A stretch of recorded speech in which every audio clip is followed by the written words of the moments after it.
This past long weekend saw the arrival of July 1st, also known as Canada Day, and several different events were held in the Terrace area in order to celebrate the country's birthday. Not too long after celebrating their own 40th anniversary, Heritage Park hosted one of the Canada Day events at the park itself at 4702 Kirby Avenue from 11 a.m. to 3 p.m. and played host to things like a silent auction, live music, food vendors, kids' games and crafts, and more, while also promising to give all of their entry donations to the Indian Residential School Survivor Society Fund. The second event was held on Ferry Island, and it was decided to mainly build this particular event around a pair of larger activities. So we decided to try and partner with the Visit Terrace and make a community snake. That's kind of where the plan started. So the community snake will be made of rocks, and we're encouraging everybody to come down and paint a piece of the snake and place it on the snake as it goes down the trail. We're hoping it'll grow and actually make it all the way around Ferry Island.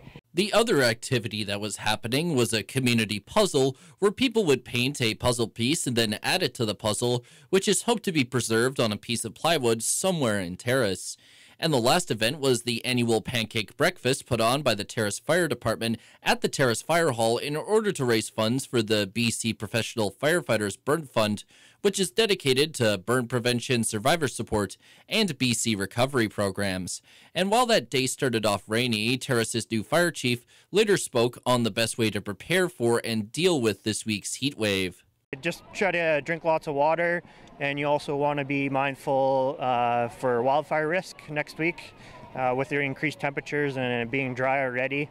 Luckily we have a little bit of rain here, but unfortunately it's not enough to reduce the fire risk. So just be mindful, watch your cigarette butts, put it in approved containers.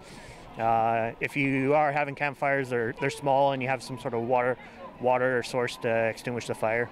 Canada is now 156 years old, and we will have to wait and see if all of these events will be back for next year. For CFTK-TV News, I'm Cael Maslin.